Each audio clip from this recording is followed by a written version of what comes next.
Hey, just real quick, I want to give a quick shout out to my friend Limble. She did this amazing picture of Claire, my character Claire here. I do recommend that you do give her a check out. I do want to warn you that she does have some 18 plus content on her page, so be wary of that if you're under the age of 18. You want to check out Limble's page. She does really good work. She's super fucking nice. I do recommend it. Like I said, I do recommend you do get some work done from her because she's damn well worth your time. Hello, everybody. It's me, Beagle3280. I want to welcome you guys to my brand new review series called "Blowing Out the Old Cartridges." It's not really a creative name, I guess, but I thought it sounded cool in my head. Definitely a lot better than my. Well, it's not as good as my coffee series it's not really coffee exclusive, but you will be able to see it a month ahead of time before its actual release in November. I won't be spoiling the name of the series unless you really want to wait till November and hear it, then it's fine with you. So, what exactly is this series about? It's a game review series, and today we're going to be talking about one of my favorite recent games that came out on one of my recently new favorite consoles. Well, it's been my favorite for probably about as long as it's launched, the Nintendo Switch. So, I'll be recording everything today on my OLED. I have my Hori gamepad here. This fucking thing is amazing if you're going to play in handheld mode. But the game we're going to be reviewing today is, like I said, a game that's recently become one of my favorite ones here. So eventually, yeah, Kirby in the Forgotten Land. One of my favorite new recent games that came out here. So one thing you gotta really think about when it comes to Nintendo consoles and like great games, Kirby is essentially going to be at the top of this list all the time. Like, a lot of people probably would have thought back in the days of the NES that Kirby's Adventure couldn't get much better than that. And then Superstar Ultra came out on Super Nintendo, and it's like, can't get much better than this. This is a whole big wad of fucking games mixed together. And then Squeeze Squad came out on DS, and it just got better and better. You got Triple Deluxe. You had fucking Return to Dreamland. And Return to Dreamland DX is actually coming out to the Switch. Something I've wanted since I actually lost the ability to play my Wii U because it died due to me putting it in a HDMI splitter. Not knowing it was going to fucking kill the system is completely on me, I guess. But still, I've been wanting to look for an excuse to want to replay Return to Dreamland again, and I finally have an excuse to do so. And then, you had Forgotten Language came out, which is the closest thing we have to like an actual traditional 3D Kirby game. Like, it has the same exact style and graphics as Return to Dreamland, Triple Deluxe, Planet Robobot, and I guess to the extent Kirby Fighters. But it's great. Honestly, I played this game beginning to end, even the fucking post game. And I don't usually play post games on any games I own, unless they are seriously that fucking great. I didn't even play hero mode on. I didn't play hero mode all the way through on fucking what's it called? Link Between Worlds, and I loved that game from beginning to end. It's one of my favorite Zelda games of all time. But what makes Forgotten Lands so damn great? Well, switch to some gameplay and talk about it then. So here we are with Kirby the Forgotten Land. Doing some gameplay here for just to show you guys some stuff like these power-ups here. In the power-up shop, if you have all the power-ups unlocked, you can actually come back in here and get them. So like the shooter, we have like the standard one, which is like the ranger here. I love this little one because it gives Kirby a gun. You can also upgrade it to like the Mobile Ranger and the Space Ranger. Don't mind the plus ones because it's... Alright, so we have like Hammer, the Toy Hammer, the Wild Hammer, and then we have the Masked Hammer, which I don't know what that is. So Crash actually got an upgrade in this game. I forgot to mention, actually I'm about to mention here, that it actually has the Time Crash, which I'll probably show what Time Crash does. But the fire has like the fire, the Volcano Fire, and Dragon's Fire. And then your saw, or your cutter hat has like the chakrams and the buzz saws. The sword, we're gonna ignore the really cool looking sword one. We have like the standard sword, which looks like Link Kirby. The Gigant sword. The Meta Knight sword. The guy, I don't know what it is. Homing bomb, chain bombs, and then bombs. The bombs, this one in particular, I mean, is kind of just underwhelming to me. I never really liked the bomb power up in the Kirby games anyway, but we have like the tornado, which had the fluid tornado. We have the storm tornado. For drills, we have the standard, the pencil, and the twin drill, which is my favorite one. So sleep also got an upgrade in this game, which normally sleep doesn't do anything. But if you do deep sleep,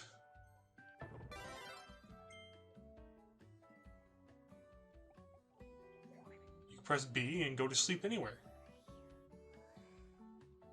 When you do wake up, you do get something different, which is really nice in this game. You get a random upgrade, whether it be for your speed or your health or your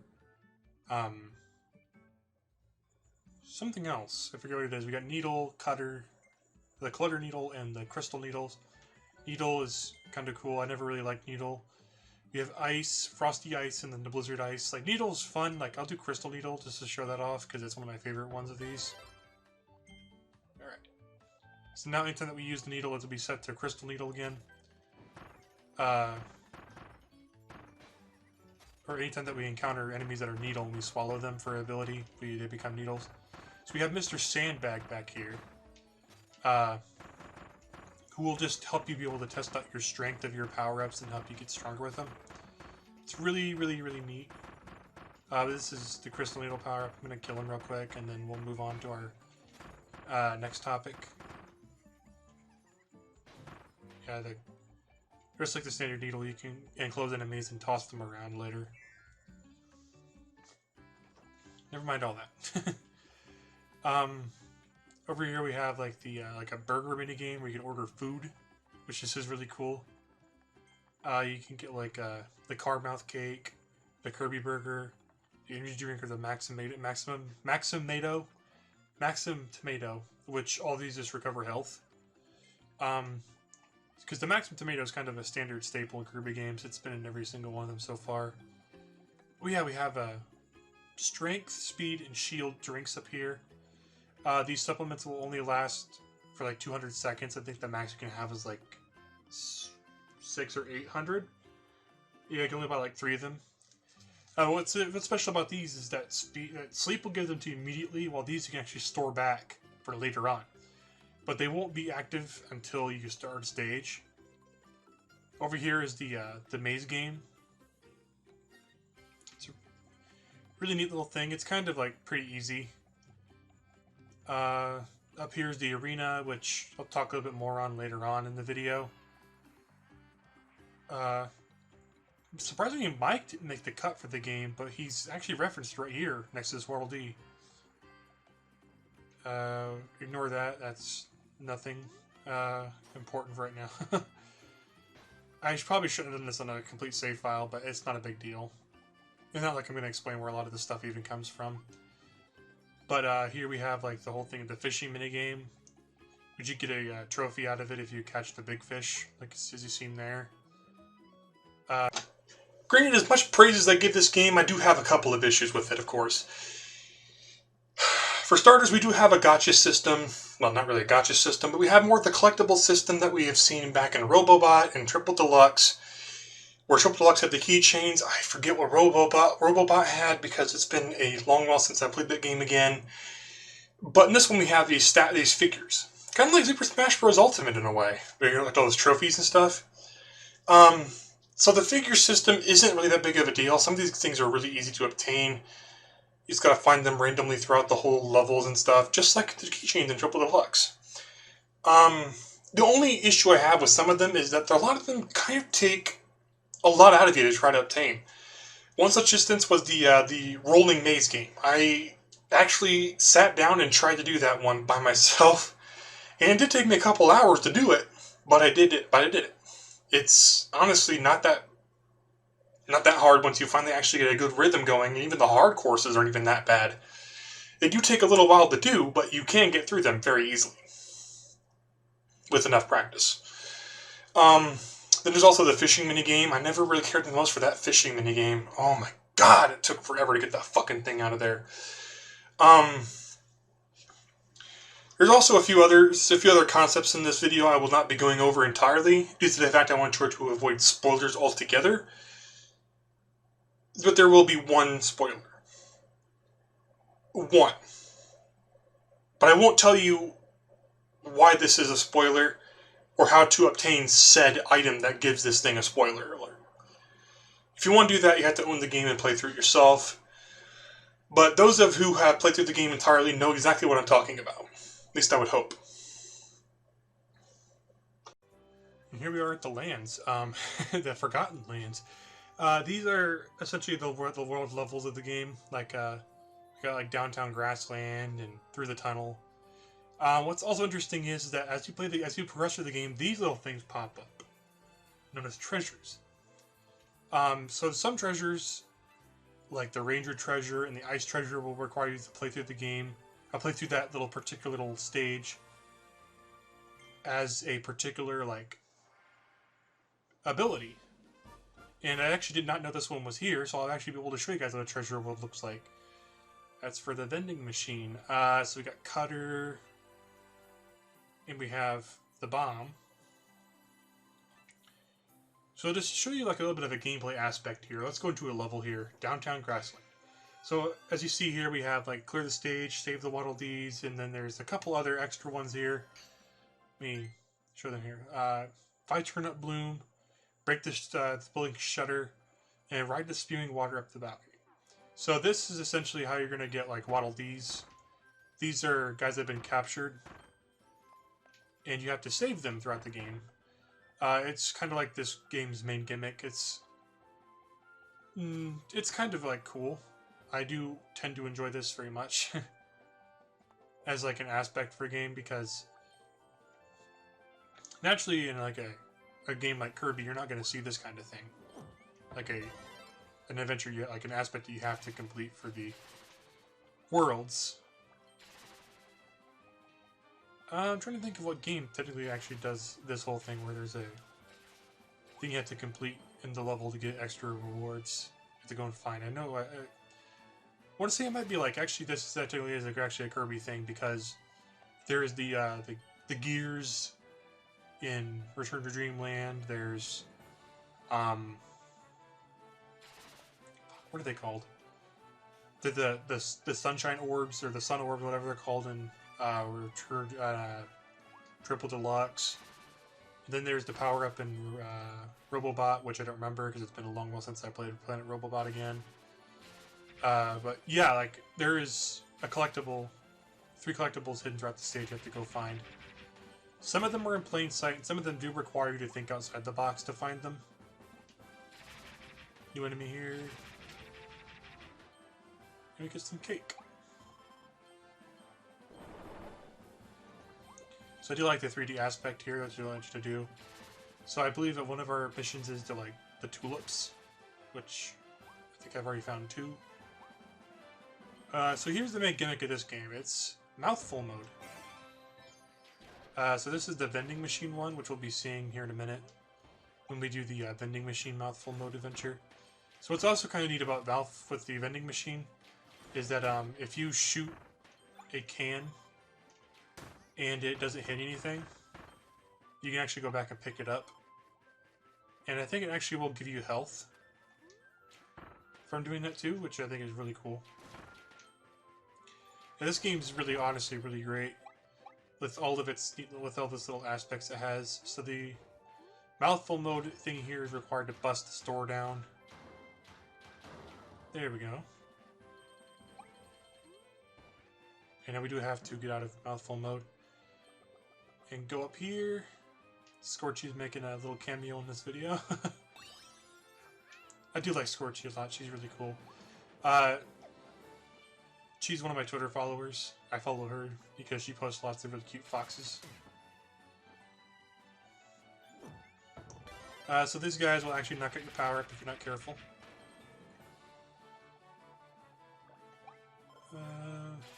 Get this guy here. So the actual first mouthful mode that you actually have in this game is the car, which I will probably go back and show all. I'll probably show the car's mouthful mode because I don't want to, spoil everything. But because like I said, this will try to be a spoiler-free review. And I will, and I'll actually, with this little screen time here, I actually will be able to show you guys the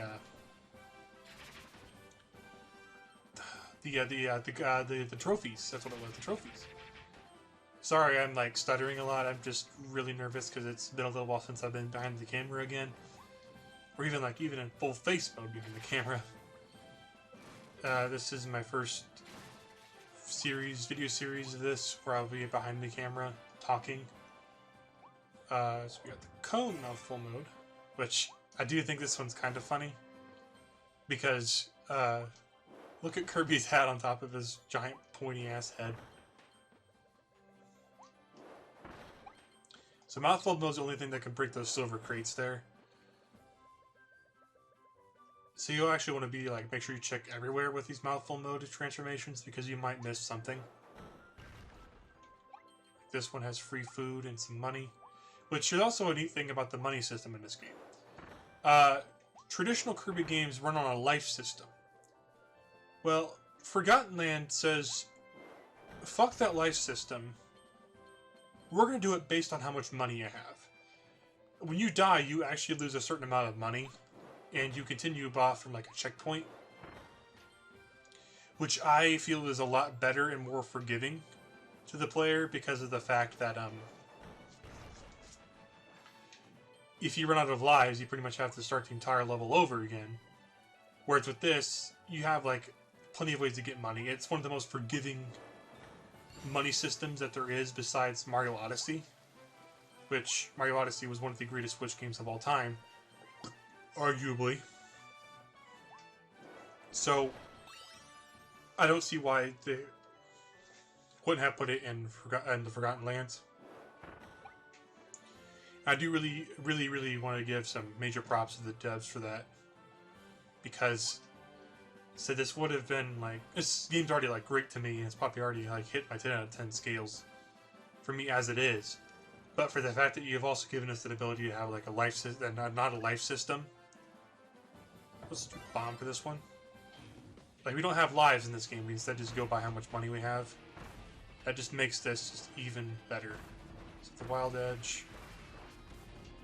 So Kirby does also, the Forgotten Lands also does do that thing that most Kirby games do, where you do fight as a boss for the reason of that you need their power up later on in the level. Like this one, you're not going to need the Wild Edge for this level. It's just if you want to get the sword early, you can. There are levels later on that do use the sword for some sections. So Wild Edge dies easy right there. He's got some new attacks on his thing where he's able to put up a giant shield and go behind him and attack him, so he can do damage to him. Let's just blow his ass up. Come on! Let's grab this, because I want to grab that because that's actually a spoiler thing. I'm trying, like I said, I'm going to try to spoil this game for you guys. So this would have been the first of like the 3 DVDs, I think. Or maybe it's just coins. I can't remember what exactly was in that box, because it's been a little while since I've actually played through a new game of this, and I should have started a new game before I did the review.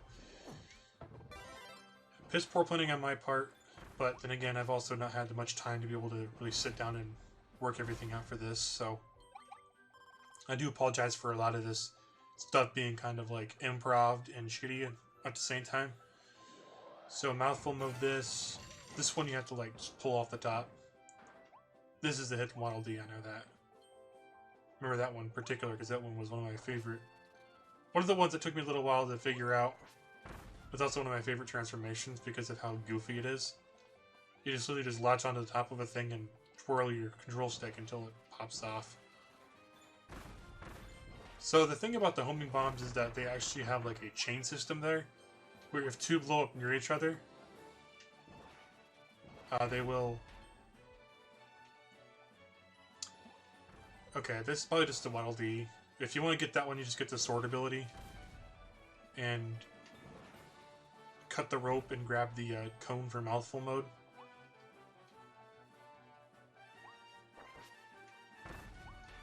So this is just a makeshift throw together playthrough just to show you guys some gameplay footage, as I don't want this to be super boring. Oh yeah, I did forget to mention that if you can interact with an object for running over it with Kirby.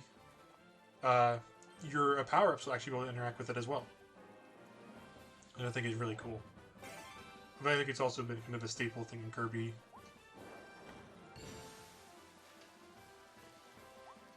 I legit haven't played that many Kirby games.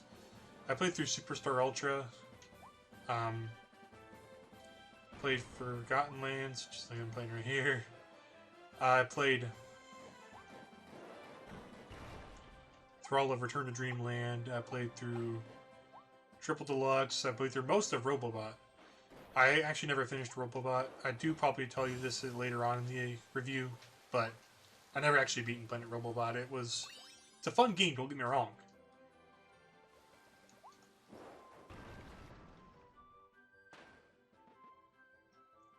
Just I never really had the ability to try to sit down and actually beat it. So there's a standard gameplay level. If you've already collected all the Waddle Dees in this level, you just get coins there. Otherwise, they'd like be Waddle Dees. So the Volume 1 Carmouth Kirby. For Volume 1, we got Elfilin. The little thing that follows us around is Elfilin.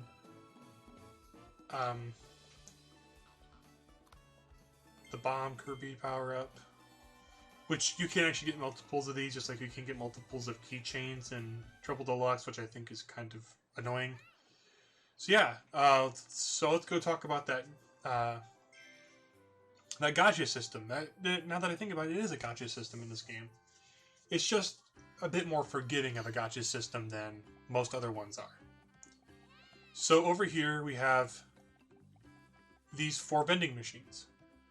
These will unlock more as you play through the game, but essentially these vending machines are here because of the fact that we have a trophy collection, which I think I mentioned probably in the beginning of this review. I might have thrown into later on, but essentially you have all these different statues here that you have to find in levels or buy them through the machine, and then there are 4 volumes of these.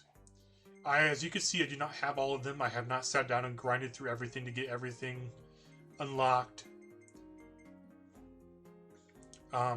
Some of them are really probably hidden only in here. Some of them are really hard to find, probably. Just, I don't have everything in the game. I literally have not sat down and played through this game entirely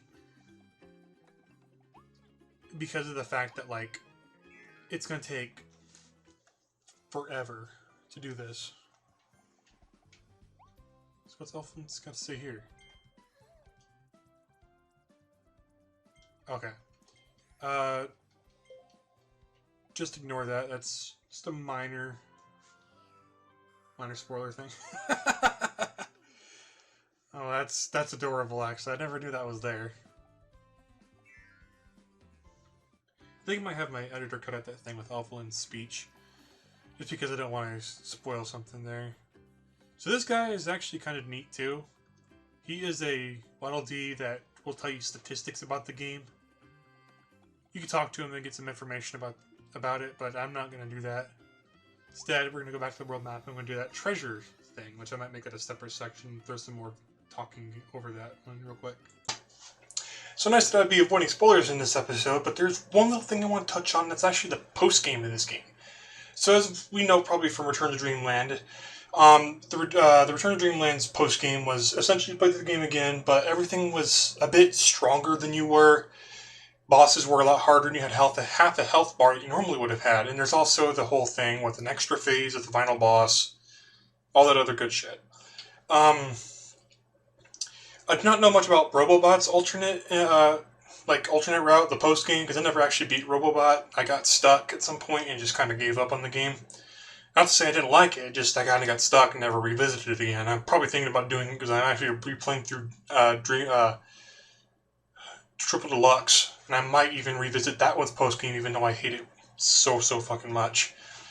And the post game for Triple Deluxe was the DDD tour, which is where you played as King DDD, and you had to only the hammer ability. And there's also an extra final boss that you had to fight. It's traditional, I think, with every Kirby game from that point forward, that they had like an extra boss on top of the original final boss you had to fight. Because I know that in Star Allies they also did that, which I forgot to mention that game too. That game was freaking amazing. I'd love to do a Star Allies review soon. I had to go back and revisit it so that way I'm fresh on everything. I don't get things wrong. But essentially, with Kirby games having alternate routes in the arena mode, which is just all the boss fights again, just a lot. It's just all the boss fights in a row, and you had to you have one health bar, but they do give you healing in between rounds that you can take if you so choose to do so.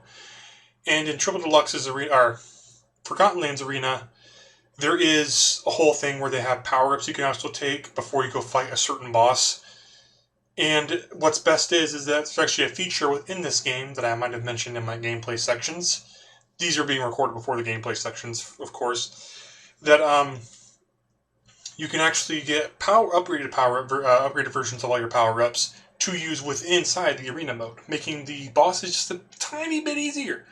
But the reason why I mentioned the post-game in this video, because I'm trying to avoid spoilers, is that the post-game in this one is much, much different than other traditional Kirby game post-games. The post-game in this one is literally the exact same game over, just with a few new added details, of course, and the final boss of the game. Now, I remember when I first got the game, I played it for about a week, and actually got the post-game unlocked. I never reached the post-game. I didn't reach the post-game's final boss before a lot of other people have done it, because a lot of people probably, have a lot more free time to be able to play the game than I do, and still do. But I never actually reached the final boss when they did, and they were saying that the boss was the hardest boss in the game. So naturally, I go and get through the post-game. I'm having a lot of trouble on the rematches against bosses within the post-game. Surprisingly, the final boss of the game was the easiest. The final boss of the post-game was the easiest final boss of it was the easiest final boss ever. Literally, I thought the final boss of Final Fantasy Mystic Quest, the Zombie King guy, was fucking difficult when I was younger. Learning that, you can just use cure spells to fucking kill him that way made me feel like such an idiot, because I spent hours trying to fucking beat the hell out of this guy. And then, everybody's hyping up this big final boss, like, he's the most powerful being in the fucking game, and you get one of the, a big special reward when you beat him. He wasn't even that difficult.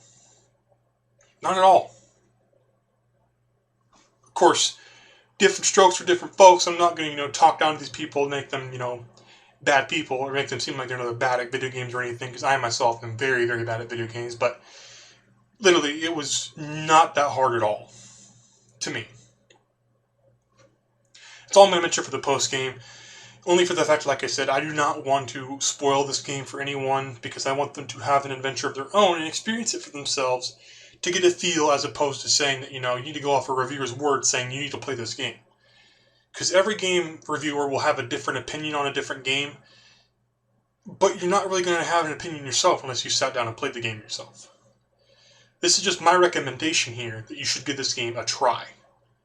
If you're really big on platformers, you're going to love this game. If you're big on adventure, even Kirby games, you're going to love this game. Trust me.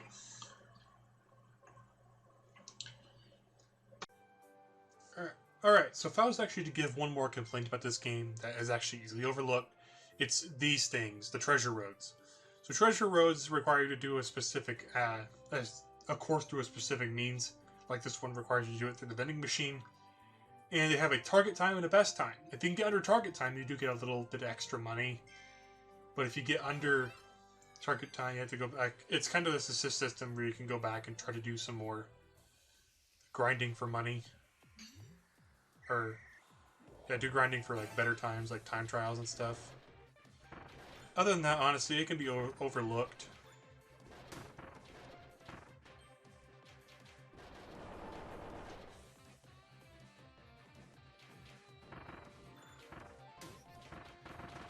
We're just going to run through all this. It might take up some time to do that. I'm not sure. I know this is my first time doing this one. Ah, damn it. We definitely didn't get target time there. We're gonna get target time here. I'm gonna try it at least. You guys are gonna see me do really fucking terrible here.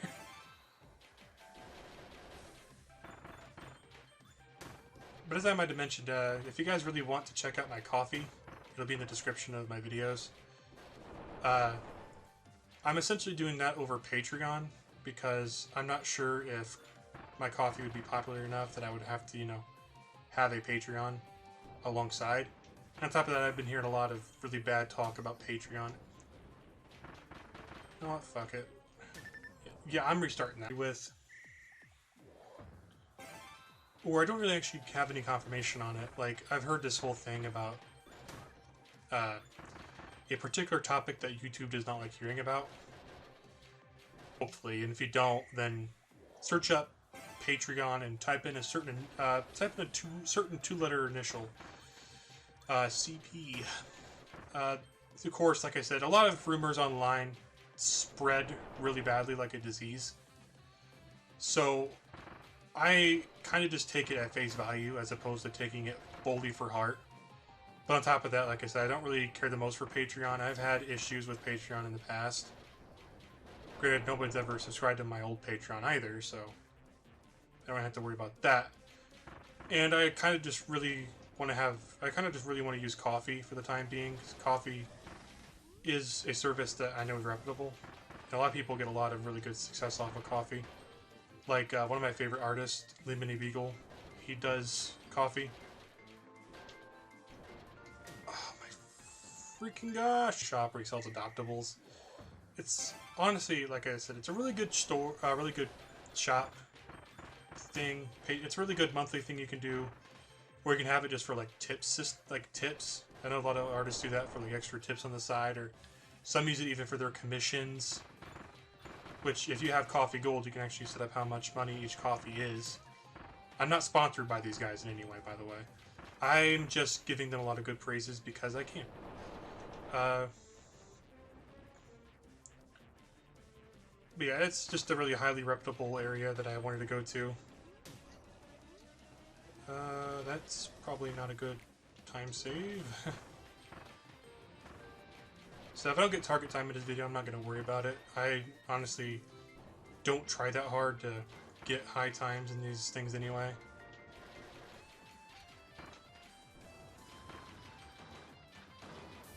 Bust that down. What the fuck? There we go. Yeah, we didn't get target time. We're definitely not going to get target time because of that screw up. Sure hope somebody got fired for that blunder. Let's go grab our prize, grab all these free drinks.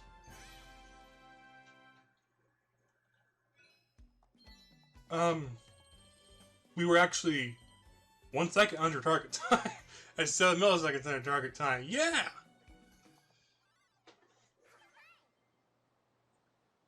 And we get these little star stones. I don't remember what they're called, but essentially they're kind of used as like an extra bit of currency. That's pretty much everything except for the car mouthful, which I guess I can go do that real quick. We're gonna go back to Waddle Dee Town for that though.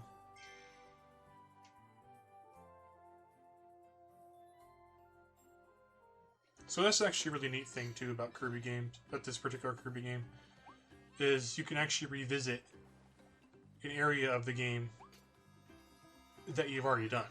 Like, I've never really seen a lot of Kirby games actually do this. I think it's probably the first one. But essentially this is the starting area of the game. You can actually go back and revisit this anytime that you want to. And you can just kind of go here for like an easy breezy couple of coins. You can remember how to do a couple of certain mechanics. It's honestly kind of one thing I really did enjoy about this game, was that you could actually go back and do the beginning area.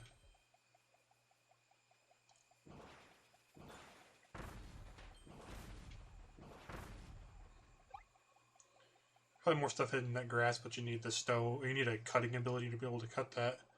Like sword or something.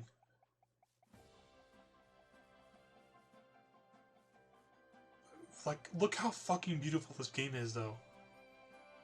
I was blown away when I actually finally got the chance to sit down and watch the trailer. Because I think I was working when the trailer came out, or I was asleep. Yeah, I think I was asleep when the trailer came out. And just like with everything else, when it comes to like big reveals of Smash and stuff, I let Twitter fucking, tell me how good and bad it was. Although, like, their reaction when it came to Sword and Shield, I don't really trust Twitter as far as I can, you know, probably throw every patron on the fucking website. And as I said before, when it comes to reviewing games, or like I probably will be saying later on when it comes to reviewing games, is you want to, like, play the game yourself in order to give the game an honest review. Just because I say the game is good doesn't mean that the game is good. I can say this game is complete dog shit, and you know, somebody out there will probably be like, you know, well, it's not dog shit to me. Yeah, because you have your own formed opinion on it, and that's kind of what all that matters about video games, is how much you enjoy the game and how much everybody else enjoys the game. Everybody's a little bit different with their interests. They have a hidden thing under here, but where it looks like a hidden thing under here, but there's nothing here. Interesting. But yeah, I seriously think you guys should, like, buy this game if you haven't already bought it and actually give it a try. It is damn well worth the money, in my opinion. And here's the car. You can turbo dash through everything. It's one of my favorite It's one of my favorite mouthful modes. You know how goofy it looks. Like, seriously, I legit thought this was the goofiest fucking thing I ever saw when I saw the trailers. I believe they said this was. I believe they showed this in the trailers, or that was like the Nintendo Direct where this came out. If it had a Nintendo Direct, if it had a Nintendo Direct, I don't know if it did or not. I can't remember. Because, like I said, it's been so long since this game has kind of been out. But I do remember seeing this and hearing people's opinion on it being kind of goofy. I myself thought it was kind of funny too, but it kind of grows on you. You do learn to appreciate even the smaller things like this. And then you get to Waddle Dee Town. But yeah, it's really it's honestly a pretty interesting thing to, like, sit down and actually enjoy that kind of, like, sit down and enjoy going through the opening mode of the game again. And I guess it wouldn't be a game review if I didn't at least show one minigame. So we're gonna quickly do the maze minigames. So we're gonna do this on the standard difficulties, and then we'll be doing the normal difficulties. So it costs like 1 coin to play. So essentially, you have to use your controller and tilt this the board. It's like all those old marble mazes that they used to make. They probably still make them. I just haven't seen them around anywhere. I used to have one. I used to enjoy playing that one, but I was, like, really, really bad at it. But I do really enjoy these little marble maze games. It's honestly a really neat thing to it's really neat use of the system itself. So then we do the extra hard challenge. So what's extra hard about this one is that if you touch any of these Gordos here, you do end up dying and have to start over again. But it's not that bad. And I think if you get a certain amount of time on these minigames, you do get some bonus rewards too. I do remember grinding out the bonus times on these, but they're not required for full game completion, I don't think. But actually, yeah, they are required if you want to get all the trophies, because this one has one in it that you have to get by beating all of the stages on normal and extra hard. But for being called extra hard, they're really not that difficult. To me, at least. Boom, there you go. That's how you do stage 1. My best time is 17 seconds, but that was also when I was, like I said, I was sat down and grinded through these fucking things. Alright, so we're going to do the normal variant on this one. This one's a bit tougher because you have 2 Kirbys you have to worry about. It's sort of like those old style games where you have 2 characters you have to control at the same time. Like Fire Boy and Water Girl, I think, was one of them that had that whole system where you have 2 characters and you have to guide them to the end. I never really cared a lot for this kind of games. I did enjoy this kind of games where, like, you had, like, multiple characters you had to control to set up puzzles. So what's also really very forgiving is that if one of your Kirby's end up in this finish area up there, the game will actually like keep them in there. Oh, that one's on me. I'm not too good at this anymore. But yeah, if one of your Kirby's do finish the course, they do remain inside there until your other Kirby catches up, which is very, very forgiving. Because they could just have easily have said that, you know, they both have to get in at the same time in order for it to count, but they didn't do that. They're not complete assholes. Let's see. Come on, come on.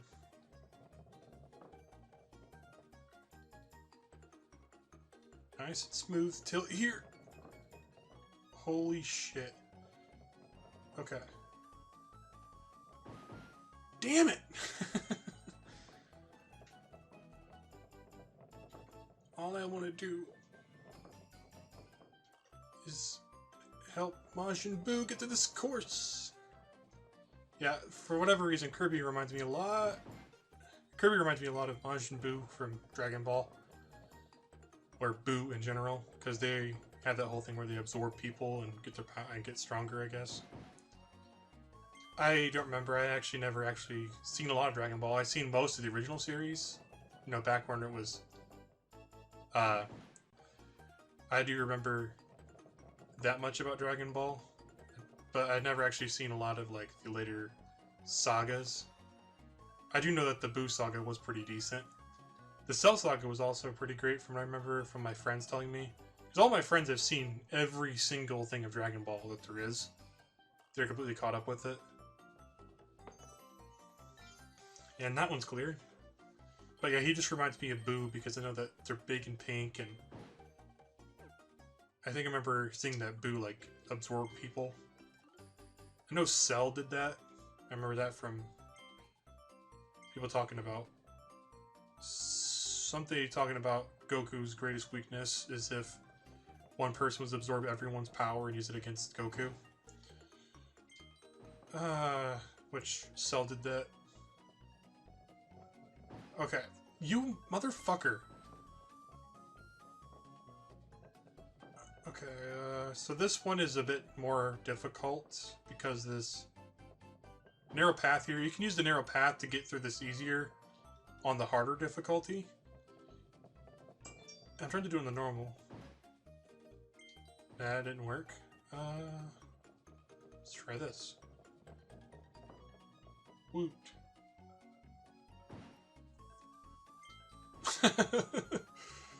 I almost want my editor to edit a lot of this shit out, because this is kind of like... I'm saying some really stupid shit, I guess, I think. Maybe you guys might enjoy it, and for the future I'll just have my editor edit out a lot of the other stupid shit. No, no, no, no, no, no, no! Damn it.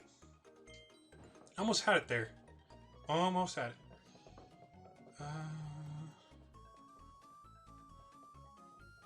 Hug this wall here. Gently roll it. Yes! Oh man, that was a cheek clincher.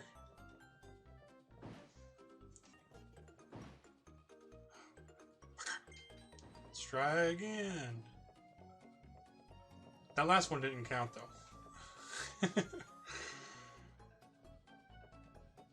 Oh. Holy crap. Ah, fucker! Stay on the railing! Stay in the saves area, please. Thank you. Hug this wall. Gently roll down the middle. Don't go to the side. There you go. Yes!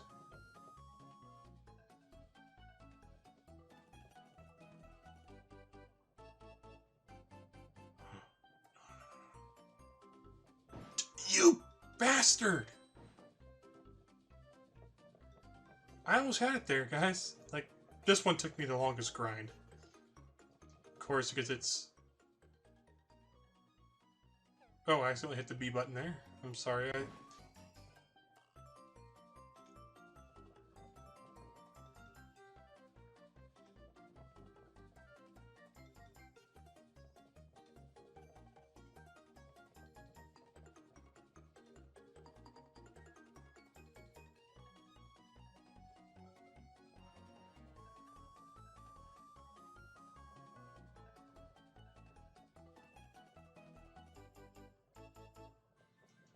Yes, finally! Oh my god. I do not know how I did that in fucking 25 seconds in the past, but past me had better fucking patience than that shit. Oh my god. Finally. Okay, so here's the thing about the item shop auto deal. I guess I'll show you guys how this stuff works. Essentially, this life up will double your health, attack boost, and speed boost. So essentially, if you want to like buy this, it will not affect your gameplay like enough to the point where you can't get certain items. Like how certain cheat codes in games would like disable you from having trophies if you were to use cheat codes or some kind of thing to help boost your ability. This does not do that. So essentially with the life up thing, you can get 2 life bars. With this, you can get higher attack points and higher speed values, which we saw with, you know, the sleeping power up. The upgraded sleeping power up. Yeah, essentially this is all that I really have to offer as far as gameplay value goes. So I guess I'll just cut on to the final thoughts. Oh, there is one thing I forgot to mention as far as like the review stuff goes, that there actually is 2 different difficulties for this game. There's wild mode, which the game will be a bit stronger, a bit tougher to main, but you get a lot of star coins. And then spring breeze mode is, if you're new to this game, you have a way to play this without having to, you know, worry about it too hard. You get a lot more health with spring breeze mode. I never played in spring breeze. I always played in wild mode because I'm used to Kirby games. They get stronger as you go on. Don't let this game fool you in. It gets fucking tough in the later games. If you ever feel the need to go to spring breeze mode, do not ever worry about it. It's not that big of a deal.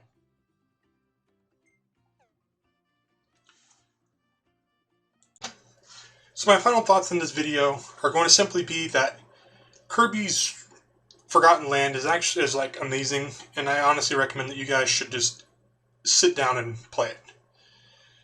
Like, there is no other game I'd recommend higher than Forgotten Land. Like, Triple Deluxe is fun, Return of Dreamland's amazing, Star Allies was even really, really great. But Forgotten Land takes the cake when it comes to Kirby games. Even the whole thing with its gimmick of the mouthful mode, that's a lot of fun. Like, I kind of was with everybody else memeing on it for a little bit when we first saw it. But honestly, it's kind of makes the game a little bit better. There's a lot of different secrets you can do if you're willing to go through all the puzzles of doing mouthful mode. And all this other great stuff that, you know, I've said it previously about it. Like, especially the whole thing with the power-ups and the shop having the ability to be able to use these power-up scrolls to make them stronger. And even, you know, the bosses aren't even that big of a deal to me. Like, I usually don't like fighting bosses in video games because a lot of them can take hours and forever or whatever. But these guys aren't even that bad. They're strong. They're a pain in the ass when they want to be, but they're not really that terrible. They're not something I'm going to say that you're going to sit down and just enjoy struggling to fight. But I will say that you're going to, like, enjoy the boss fights themselves, because it just helps make the game that much better. So, if I was to give this game a rating scale, I'd definitely give it at least an 11 out of 10. I know it's a bit high to give it that much praise, considering the fact I've also shit on the fact of the whole thing with the trophy collection thing, but that's just one minor thing you can look right past. It's a lot like microtransactions in CTR, Nitro Fueled. You can literally just look right past that whole thing and see that that game is actually still somewhat decent. Legit. And the microtransaction don't even affect that game that hard. Or even at all, actually. Yeah. Buy a copy of Forgotten Land and get you a Nintendo Switch and get your opinion on it. Trust me, like I said before, you're going to love this game. I did. I'm Beagle3280, and I'll see you guys in the next video.